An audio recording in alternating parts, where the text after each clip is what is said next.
Thank you very much. Right here at Charter Hall, the debate is still hot on how to put food on the table, the price of unga, the price of cooking oil.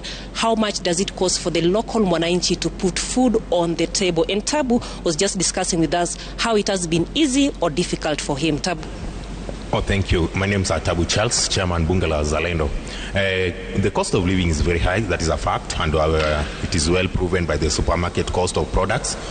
What we need to focus on is that the government has failed us. In one way, there is the difference between the government services and also the promises. The promises, political promises, are there which have not been fulfilled.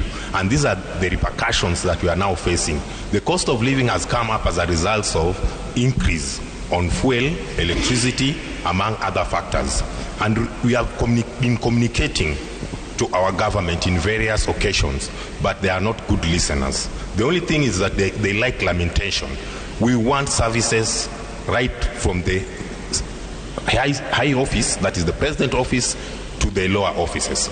Secondly, the cost of living cannot be factored only on the aspect of fertilizer, because their fertilizer factor has been a big debate on them. That is the cost of living. No, there are so many elements that are in.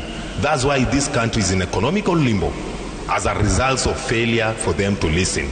One, we need to involve professionals in our services, government services, especially the CS. Because we have come to realize now people are trading. We are not getting the services. These people are now trading in the government. Instead of getting those services on the ground, and also the factor that can improve the common mwananchi to get a coin in the pocket, look at the recruitment. They are done selectively and secretively. Look at the aspect that the way they are offering as a way of telling the Kenya citizen, this is what you have done. They are telling us lies. Failing to understand, we are also educated and learned, and we are also examining everything, and we are doing research pertaining to each and every state agency and their performance. So I would like to tell my president that be a good listener, but talk less. Bila shaka kama anavyosema pale, serikali iwe ya kusikiliza zaidi na sio kuzungumza zaidi. Tumesikia mjadala mkali sana pale katika ule ukumbi ambao mawaziri wapo pale wakizungumzia kuhusiana na bei za bidhaa, kwamba bei za bidhaa zimeshuka kinyume na kile ambacho labda wengine wanakifahamu. Lakini hapa itakuwa ni vizuri tupate hisia za moja kwa moja, mwananchi apate kutuelezea kile serikali inasema kwamba maisha ni afadhali kidogo ikilinganishwa na miaka hapo awali. Wahisi namna gani? Ndio ukweli ama mfuko una tatizo kidogo? Asante sana. Kwa majina naitwa Kizito Uma. Mimi ndio spika wa bunge wa Zalendo Kenya. Nashukuru sana kwa hiyo swali ambayo umeuliza mimi, kwa sababu hata sisi kama wabunge wa Zalendo tunajaribu kuulizwa sana kama wanafikiria sisi ndio wabunge ambao walichaguliwa na wananchi. Kusema ukweli, maisha imebana watu kupitia kutoka huko masinani mpaka hadi mijini. Watu wana mashida ya kubeba school fees, ni kogali, stima vile wamesema, manyumba ya kulipa, usafiri, kwa sababu ya mafuta ambayo tunayotumia katika manyumba zetu na pia katika njia nyingi ambayo tunayotaka. Hivi ninavyosema kwamba nimeona waziri wa biashara akijibu. Nilikuwa nafikiria anauliza swali ambayo anaweza pia kutueleza hali hivi inavyoendelea, lakini sikuridhika na jibu lake.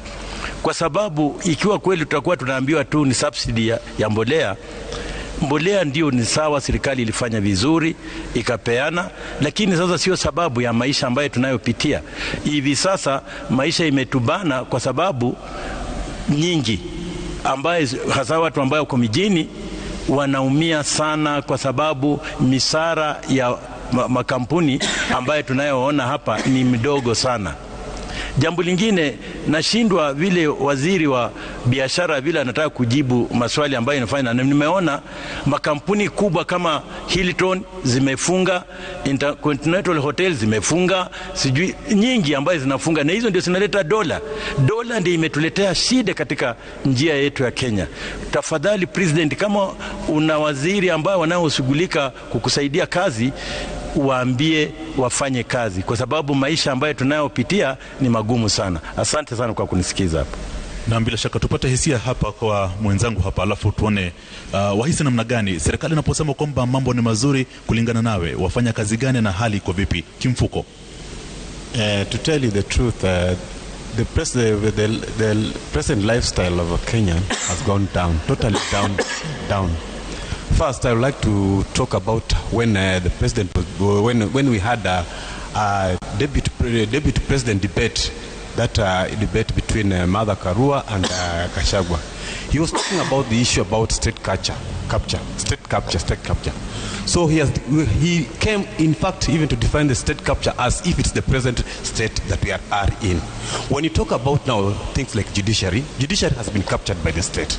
When you talk about parliamentary system, this is legislative, has been captured also by the state. So there's a lot of no transparency in the government, the executive. The executive is using all the other state arms to manipulate the whole country. First, you can look at